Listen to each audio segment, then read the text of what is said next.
nous sommes à la deuxième édition du Salon international des équipements et des technologies de transformation de l'ANACAR.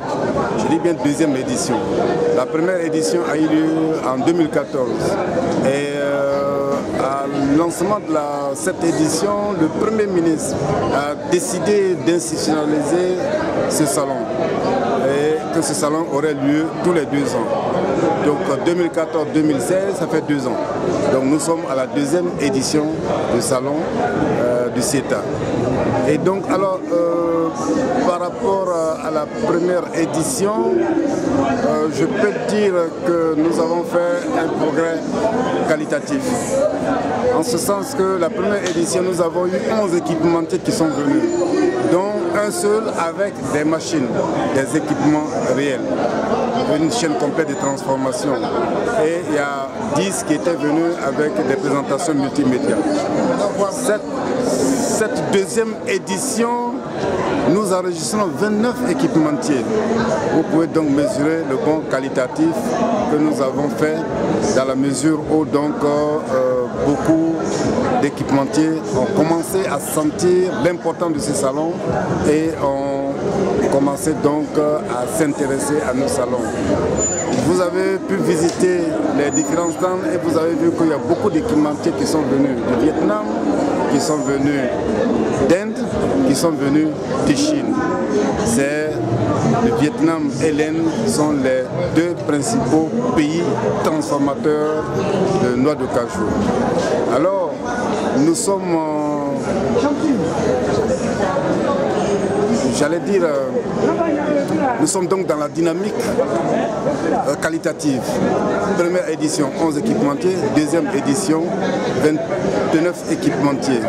Et vous avez pu voir à la cérémonie d'ouverture le parterre de personnalités que nous avons mobilisées, en commençant par le Premier ministre, les ministres du gouvernement, les partenaires techniques et financiers, les ambassadeurs, le président du CEPSI indien, qui est donc l'organe, l'équivalent du CCA en Inde. Vous avez vu Vinacas, le président de Vinacas, qui est l'organisation, j'allais dire la fêtière donc, de la filière cajou au Vietnam. Ils ont fait le déplacement pour venir à cette édition. Donc je veux dire qu'en termes d'audience, notre salon commence à être connu au travers le monde. L'autre chose que je voulais dire, c'est la participation citoyenne à ce salon.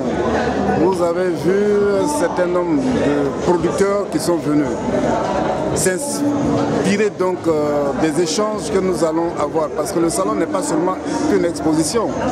Il y a des expositions de machines, des équipementiers qui sont là, mais il y a aussi toutes les informations qui sont données dans les différents panels sur l'économie du cajou, sur l'avenir de la filière, sur le financement de la filière, sur les potentialités de la filière, etc. etc.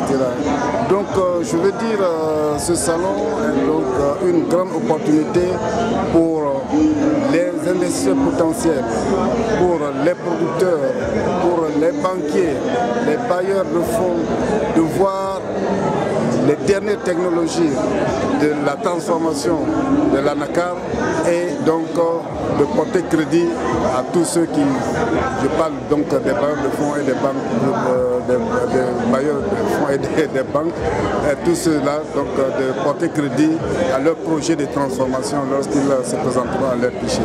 Comment expliquez-vous qu'il y ait encore si peu de transformation en Côte d'Ivoire? Quels sont les facteurs handicapants? Les facteurs handicapants, c'est que la filière est relativement jeune dans notre pays. La filière est très peu connue. Vous savez que dans le monde, tout ce qui est agriculture est très peu financé par les banques, mais en particulier la filière ANACAR, qui est une filière jeune qui n'est pas du tout connue par les banques. Ça, c'est une chose. L'autre chose, c'est que nous avons pris l'habitude d'exporter nos produits bruts. Et les Vietnamiens, les Indiens, qui sont à la pointe de la transformation achètent nos noix, les transforment et les revendent sous le label vietnamien. En deux termes, lorsque nos noix de cajou quittent le champ, arrivent au port d'Abidjan, automatiquement elles perdent leur nationalité ivoirienne. Elles arrivent au Vietnam, elles sont transformées, elles sont exportées comme produits vietnamiens. Alors que ces amandes qui viennent donc des noix de cajou proviennent des champs de nos braves paysans de Katiola, de Bondougou, de Mankono, de Korowo et j'en passe. Donc aujourd'hui le gouvernement a mis le cap sur la transformation. C'est une volonté parce que la transformation crée de la valeur ajoutée. La transformation crée des emplois.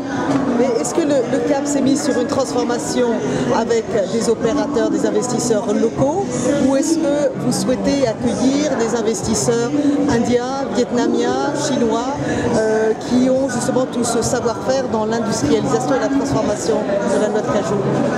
Oui, mais vous savez que la Côte d'Ivoire est un pays libéral et que donc dans cet esprit, elle est libre d'entreprendre qui veut.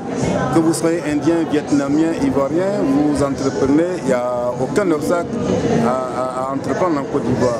Nous avons beaucoup de propositions concrètes et je peux vous dire qu'est-ce qui s'est passé à la cérémonie de lancement ce matin, à savoir la remise symbolique des chèques aux transformateurs va créer un déclic.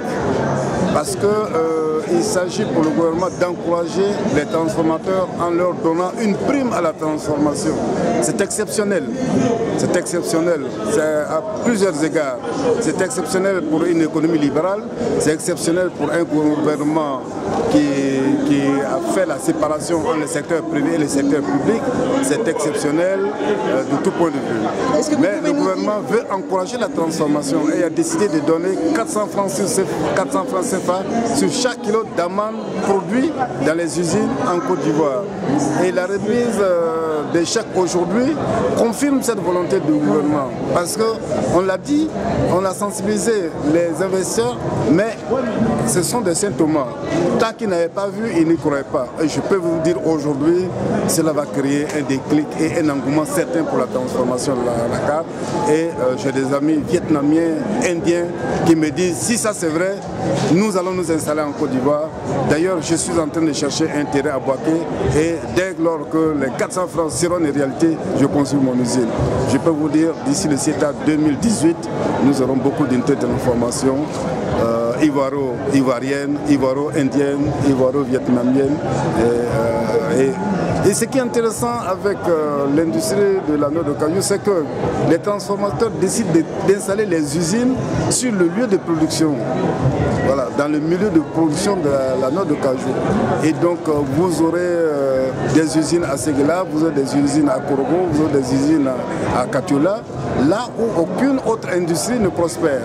Et donc pour nous c'est une chance pour notre milieu rural, pour notre milieu de production de la noix de cajou, c'est une chance véritablement d'aller à la transformation. La transformation est véritablement une chance pour nos milieux parce que ça va créer de la valeur ajoutée, ça va créer des emplois, ça va créer donc un engouement, ça va créer des habitudes alimentaires nouvelles avec la consommation des produits, etc.